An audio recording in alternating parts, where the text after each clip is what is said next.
অবসরপ্রাপ্ত IPS officer Pankaj Dutta, তাকে প্রাক্তন মুখ্যমন্ত্রী তার নির্দেশে উনাকে বড়তলা থানাতে একাধিক দিন ডেকে হ্যারাসমেন্ট করা হয়। শ্রী পঙ্কজ দত্তকে সকাল 10টায় ডাকা হয়, রাত্রি 10টায় ছাড়া হয়। চা তো দূরের কথা, জল খেতে দেওয়া হয়নি। এই ঘটনায় অভিযুক্ত এসআই সাধন দাস আইও, তাকে সাসপেন্ড করলাম আমরা। ওই থানার যিনি আইসি ছিলেন সুবর্ণ দত্ত চৌধুরী, তিনি এখন কলকাতা পুলিশের এসবিতে আছেন, তাকেও সাসপেন্ড করলাম। তারপরে মাতা কালীকে প্রিজন ভ্যানে তুলে থানায় নিয়ে যায়। আইপিএস কোটেশ্বর রাওকে সাসপেন্ড ঘোষণা করলাম। কালী মাতা কি জয়, মাতা কালী কি জয়। এএসআই মোয়াজ্জেম হোসেনকে সাসপেন্ড করা হলো, তার বিরুদ্ধে এফআইআর এর নির্দেশ দেওয়া হচ্ছে এবং প্রয়োজন হলে আরো কঠোর ব্যবস্থা নেওয়া হবে। লাঠি চালানোর এবং সনাতন ধর্ম সম্পর্কে অপশব্দ প্রয়োগের জন্য ইন্সপেক্টর অমলেন্দু বিশ্বাসকে সাসপেন্ড করা হলো। আপনারা জানেন যে বিগত, বিশেষ করে 21 থেকে 26 বিগত সরকারের সময়ে বিভিন্ন জায়গায় পুলিশকে অপব্যবহার, অপপ্রয়োগ করা হয়েছে এবং কোথাও কোথাও সনাতন ধর্ম যারা মানেন তাদের আস্থার উপরেও আঘাত করা হয়েছে। আমি 5টি ক্ষেত্রে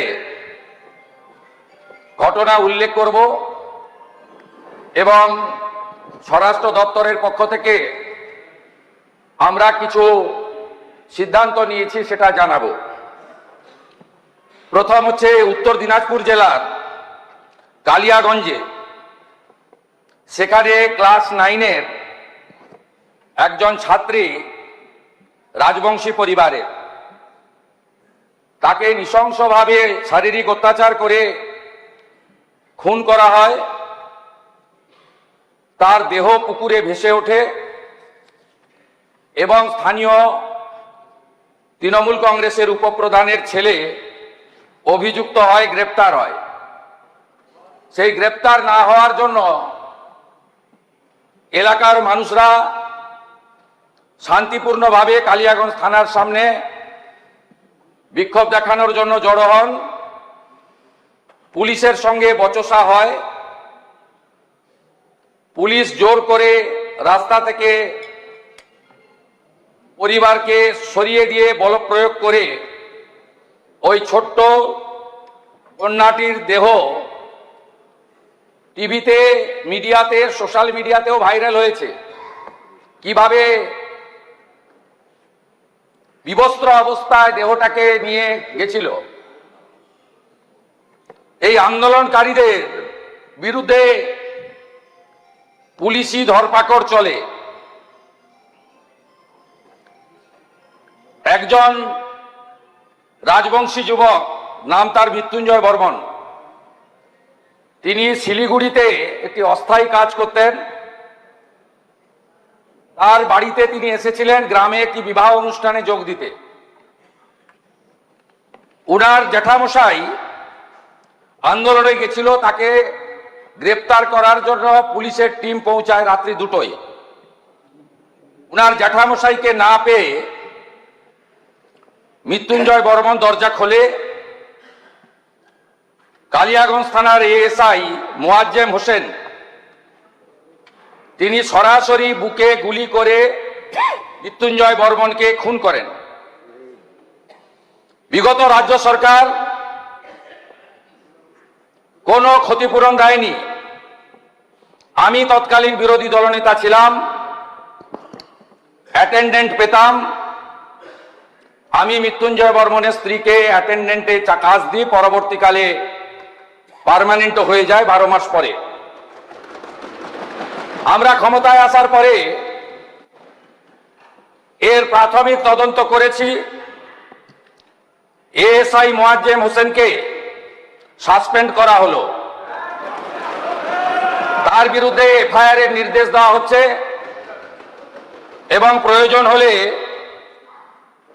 আরো কঠোর ব্যবস্থা নেওয়া হবে। মহোদয়, অবসরপ্রাপ্ত আইপিএস অফিসার পঙ্কজ দত্ত, তাকে প্রাক্তন মুখ্যমন্ত্রী, যিনি এখন এই সদনের সদস্য নন তাই নাম বলছি না, 11 থেকে 26 মুখ্যমন্ত্রী ছিলেন, দুবার আমার কাছে হেরেছেন, একবার ভবানীপুরে আর একবার নন্দীগ্রামে। তার নির্দেশে উনাকে বড়তলা থানাতে একাধিক দিন ডেকে হ্যারাসমেন্ট করা হয়। উনি একটি লেকচার দিতে গেছিলেন, ভাষণ দিতে বেনারসে। তার আগে তিনি 2/4/2025, তার আগে 3/7, অনেকগুলো ডেট আছে, শ্রী পঙ্কজ দত্তকে সকাল 10টায় ডাকা হয়, রাত্রি 10টায় ছাড়া হয়। চা তো দূরের কথা, জল খেতে দেওয়া হয়নি।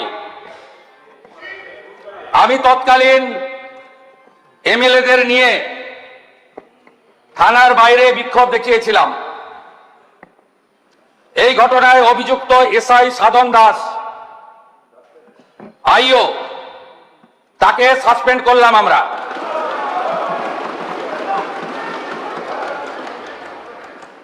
তৃতীয় ঘটনা, এর সাথে ওই থানার যিনি আইসি ছিলেন সুবর্ণ দত্ত চৌধুরী, তিনি এখন কলকাতা পুলিশের এসবিতে আছেন, তাকেও সাসপেন্ড করলাম। কৃষ্ণনগরে ঐতিহ্যবাহী জগদ্ধাত্রী পুজো, জগদ্ধাত্রী পুজোর বিসর্জনের দিন বিসর্জন দিতে যারা গেছিলেন ভক্তরা, তাদের উপরে নৃশংসভাবে